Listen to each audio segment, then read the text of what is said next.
I'm Tony Wood with Tyner Commercial Real Estate, and today I'm here with Rob Winkler, the CEO of FifthPlanetGames, one of the top game makers in the internet and mobile networks. Is that safe to say? Yeah, it's pretty close. How would you say what FifthPlanetGames is in terms of the game making world and how it places or it ranks in that? Sure. We've definitely carved out our own little niche. We focus on mobile and social games that are traditionally more kind of hardcore. So we don't make real casual style games for the masses. We make role-playing games for people like me, people like our employees, that really looking for games with depth and with a lot of substance and a lot of fun, a lot of immersion in them. And where are your game players, the people who participate with your games? Where do they come from? So they're all over the world. We tend to focus on English speaking because our games are not translated and they are pretty word heavy. We have, one of our games alone, we have over 1 million words. So it's, multiple novels worth of content there. So we tend to focus on US, Europe, Australia, things like that. But we have people from everywhere that play the game.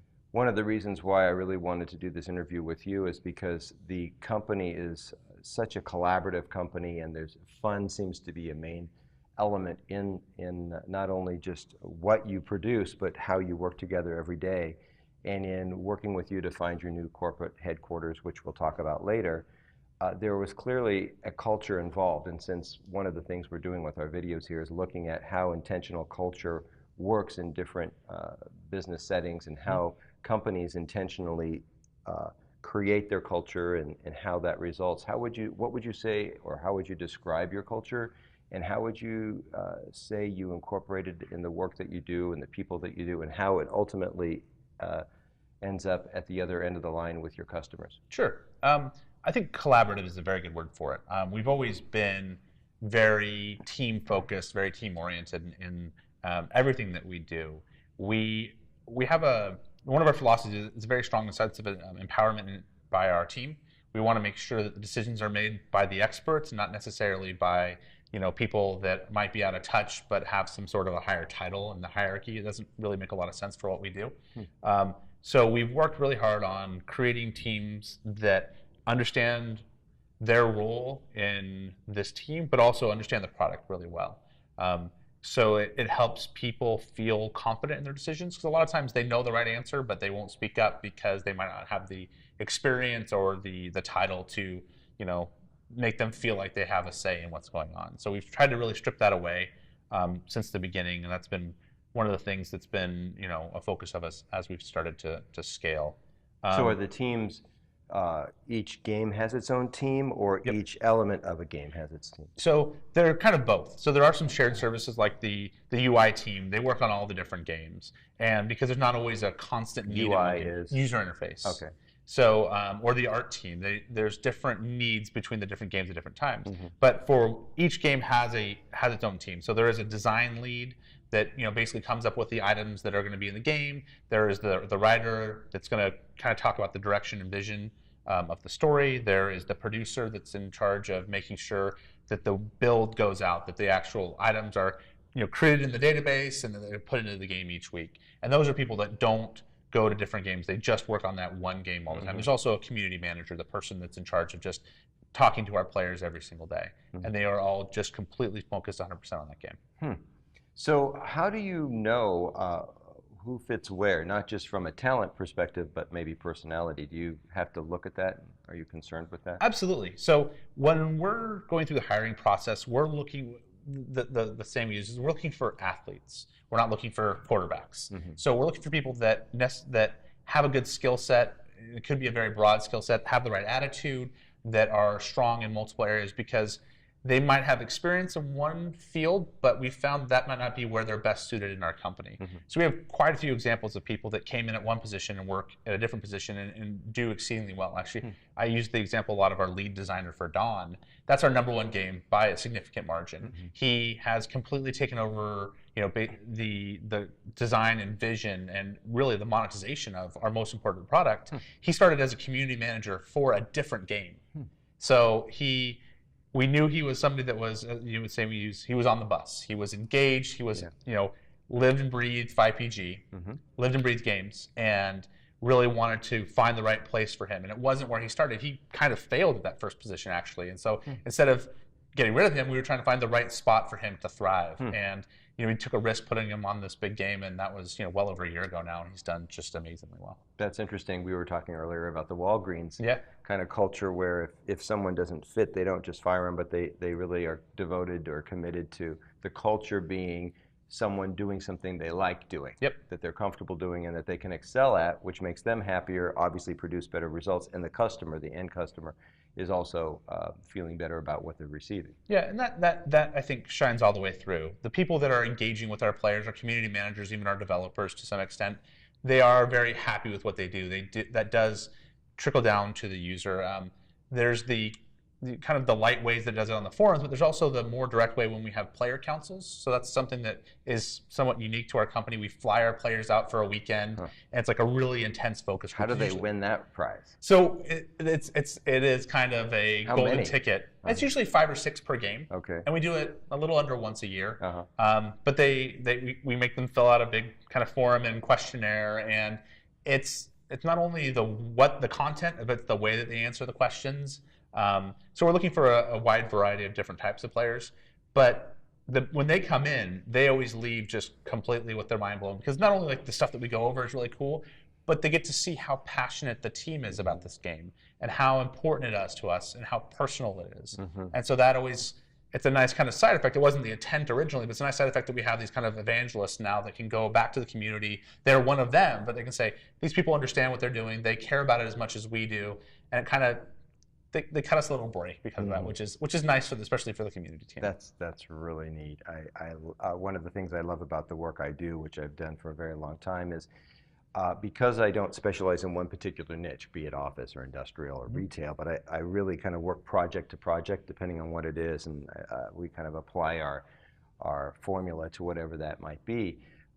One of the things that is so wonderful is getting to know about these different types of industries, and I mean, I've done everything from an aluminum foundry, right, to a FifthPlanetGames, which is just so different. Yeah.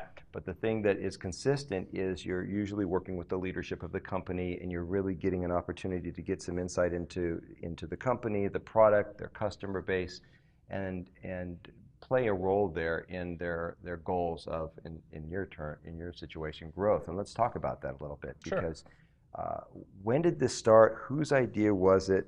How did you go from that good idea or their not so good idea that turned into a good idea, and then what you've turned into today and where you're headed in the future? The company was actually started by me and a small group of friends, just a few of us that some of us met a while ago, some of us met recently, but we all kind of connected through playing online games together. So we used to play a lot of EverQuest, and then after that, many years of World of Warcraft.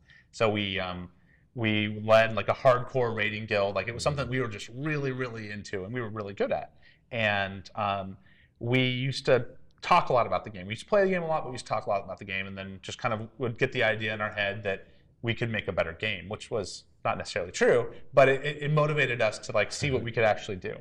So the first idea was the bad idea, which was we were going to make a browser-based MMO. So games like World of Warcraft are considered MMOs, massively multiplayer online games.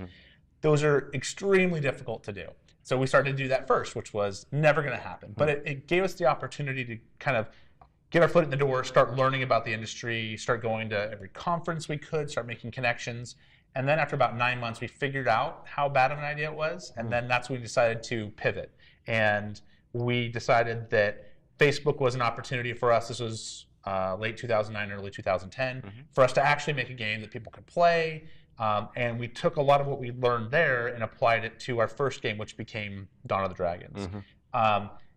In terms of the theme, it was something that we were passionate about because it's something that we always liked. That those are common themes in games like EverQuest and World of Warcraft and these other games. This fantasy was something that was exciting and engaging to us, and dragons are just kind of the pinnacle of that. You know, that's what makes some of these things epic and awesome. And so with the theme of Dawn of the Dragons, which is like the beginning of the the Dragon Wars and all the just so much awesome stuff to come. And so we felt that was a good kind of setting to start our game, and we kind of built from there. Good. Did you start on Facebook, basically? That's where you really began this, you launched this kind of platform. And then from there, what happened that the kind of there's an exponential growth, wasn't there, at some point? How long did that take to get there, and what do you attribute that to? It took a little while. Besides the brilliance of the idea, because some of it is just simply it was attractive. Yep, it was the kind of we made a decision early on after the launch of the game. Once we found out that it could be successful, that we really wanted to double down, that we wanted to focus on growth. We didn't want to just try and be a one-hit wonder. So we really tried to reinvest as much as we could into the company. Started hiring, smarter people than us. Just tried to really always make sure that we had good, smart people around. And then the thing financially that really helped us is that we started to diversify our platforms. So we were only on Facebook for a while. Facebook came out with Facebook credits in 2011, and that was basically like a tax on what we were doing. And so we kind of figured out that if we want to survive, we need to make sure that we're not 100% reliant on Facebook. So we found other platforms like Congregate, eventually mobile, on Apple and on Android phones that didn't cannibalize our existing market, but were, in addition to that. So it really helped us grow because we'd already done all of the hard stuff, which was make a fun game that monetized. Right. We just needed to put it in front of more users. This allowed us to do that in a very, very significant way. Today, we're really aware of the fact that some people are quoting as much as 70 to 80% of the consumer activity is going mobile now, and companies are really focusing on that. So Rob, I'd like you to tell us a little bit about the mobile app, where that came into play, and what impact it had. Yeah, so about a year ago, we decided that we really wanted to up our mobile presence, and we felt that it was another opportunity, like you said, that for growth for our company that we had employed in the past. It was purely going to different web platforms, and this was a whole different device. So it was a bit of a daunting task for us at first, but we launched our first game, which was also Dawn of the Dragons on mobile, right about a year ago. We felt that was us kind of putting our best foot forward. It was a game that had been really successful on web, and it's done phenomenally well for us on mobile so far.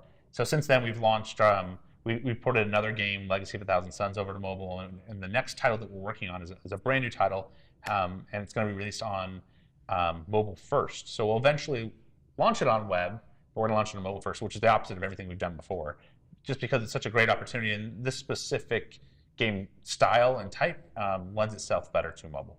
It's more popular than it is necessarily on web. So the real purpose of this series is to empower companies in the area of intentional culture and how it works and managing within it and the end result of it.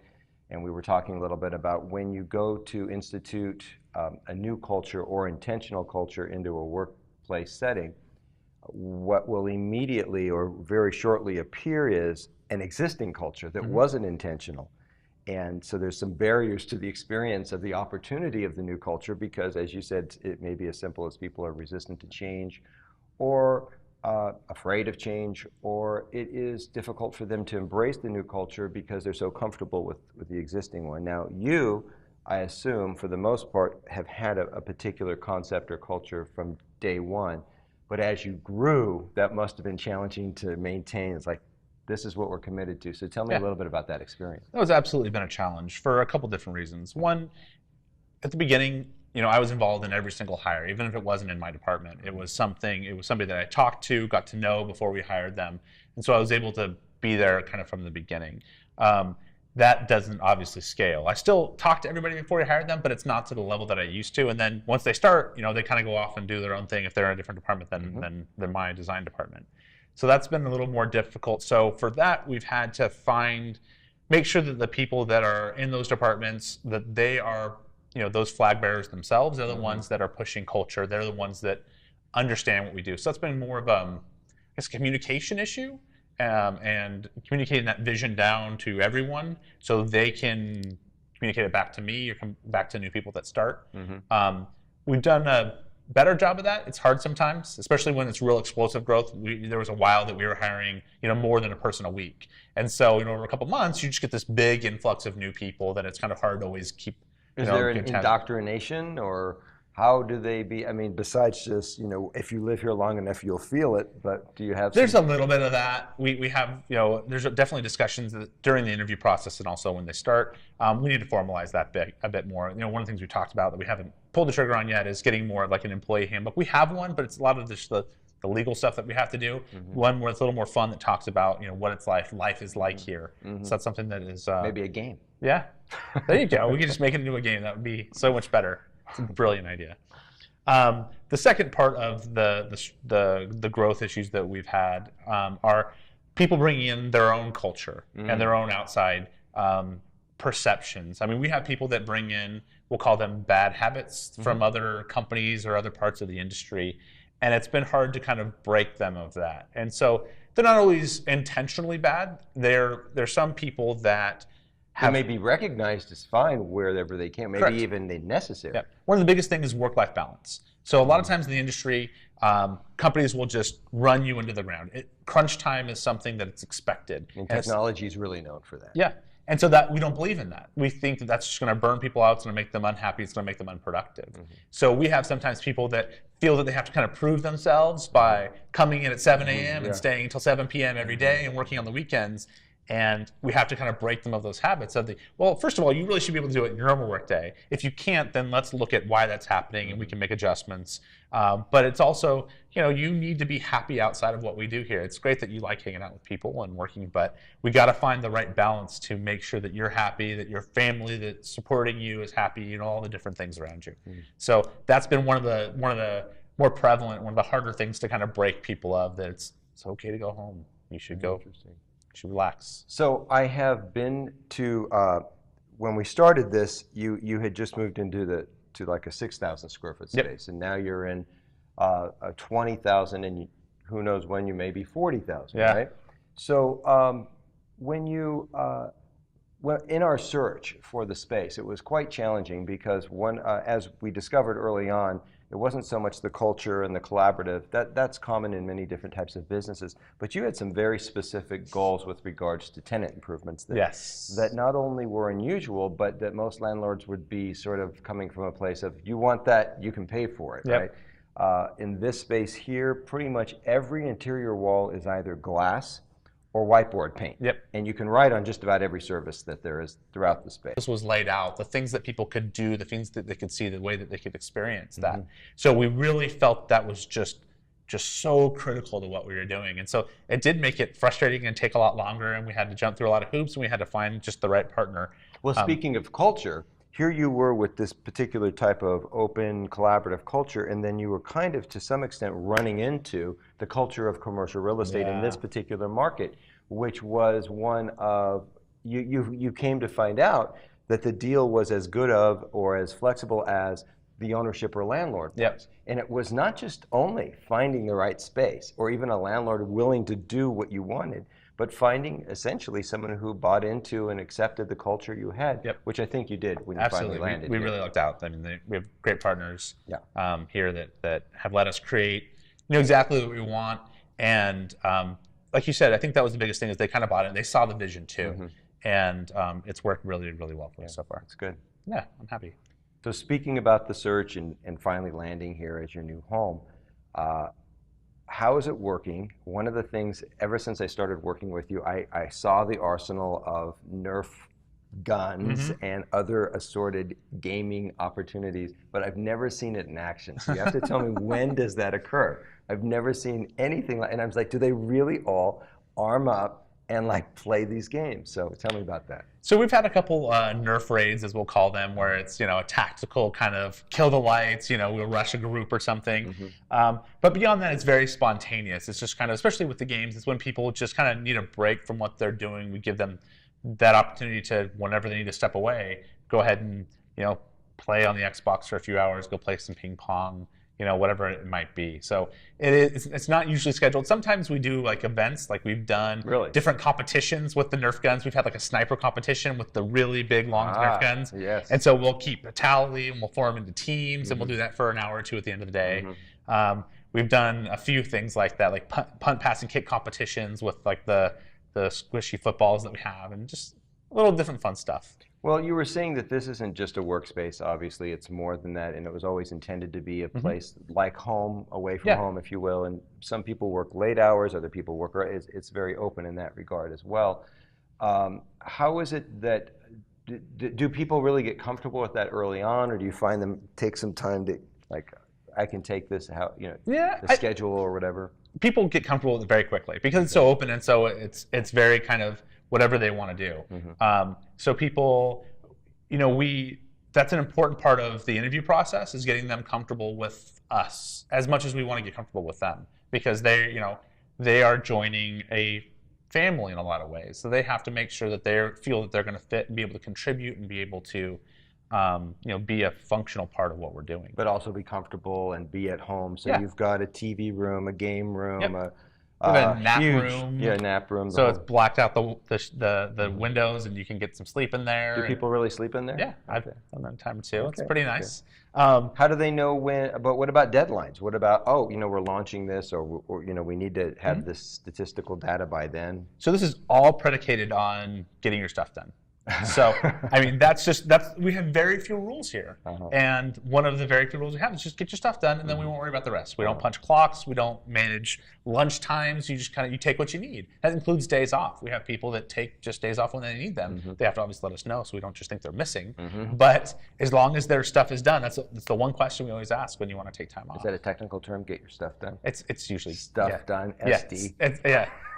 It's usually not stuff. It's another word that I won't repeat on camera. Oh, got it. But yes, very good. As long as they're handling it, then that stuff all kinds of falls into place. And it's nice to see. That's part of the empowerment with people, is that once we give them that ability to set their own time, set their own schedule, work how they want, when they want, they get their stuff done in a very efficient way. And then they're able to enjoy the rest of the time. It really takes a lot of the pressure off that they put on themselves, or that in a different work environment we would be putting on them. Got it. And it usually produces better work, less errors, faster, which is extremely important in software development. So just getting back to culture for one more time, I'm curious if you were to put a name on it or describe it specifically, like I said, nugget market, reward the doer. What would you call your culture? Collaborative is the best word that I can use to kind of all-encompassing, because it goes beyond just the work process that we have. It's we do a lot of team building exercises, and they're not even really exercises. It's like we'll rent out a theater and we'll take our all of our employees and their families to the movie, and we will go race go-karts, we'll go do paintball, but it's all kind of team-oriented, working together. And so we apply that to. And it sounds like fun is an element, like a condition. Extremely. Yeah, no, it's very, very important to us, because we want to enjoy the time that we have here. I mean, we have to work. We might as well make it fun. And we feel that, again, that improves just the quality and quantity of the work that we can get done. So that family atmosphere, that collaborative environment is extremely important and critical to who we are. So the dragon. Yeah. I'm curious, does the dragon just is there a symbol beyond? I mean, the dragon's awesome, right? Yeah. Especially this one. I love it. I've never seen anything like it in the lobby. Does it mean anything more? Do you ever think of it in terms of the double entendre of a dragon, the human struggle, or is it strictly, this is fun, these are dragons, they're killing each other, or we're killing them? Just for me personally and for the company, it does have more significance, because this was the first dragon in our first game, and this particular one. And so this was at the end of the original content that was in our first game. And if you got there, it was like this big build-up, and it was this just epic moment. And so when we actually commissioned this, we didn't tell our employees. So it wasn't until their first day of work that they walked in and they saw this dragon there. And it had that meaning of like, this is our, there's been this build up to this moment, to this, to this event of us getting the office that we want and the environment we want, and just taking our company to the next phase. So that, every time I see it, it reminds me of, the struggle and the progression and the hard work that we've put in to get to this really special place and moment in time that we have right now. That's great. Yeah. So just wrapping up, what would you say attracts people to Fifth Planet and the games that you create and this working environment that you've created? I think we look for, and people look for the same thing in us, a passion and a drive for what we do. I think that the people that we're looking for are looking for that in us. So they want to make sure that we're not making games just to try to make a profit, or to try to, focus on the analytics and squeeze every dollar out of a player that we possibly could. The people that we want are attracted to us because we care about our players, we care about our employees. We are so appreciative of what we get to do every day that it just makes it special and enjoyable and just a great experience for everyone. So I think that stands out in our interview process, and people want to come to work here because they just want to be part of the kind of what we've built. And do you get that feedback from your customers, from your players? Do they differentiate you from other game companies or the games that they play with you because of? Yeah, because the way we treat, they don't see too much of the way we treat our employees. They know our employees are very happy, but the way we treat our players is very different. It is very, we are very open with them. We are very transparent. We are all very, very accessible too. There's a vast majority of our players that have my email or have my Skype ID. There's actually a good chunk of players that have my cell phone number, which luckily they don't use. But we are accessible and available, and they really appreciate that. That goes a long way with our community. Well, again, I think the openness and the fun shows in this interview, and I really appreciate you taking the time. No problem. I enjoyed it. Thank you. Thank you, buddy. Yep.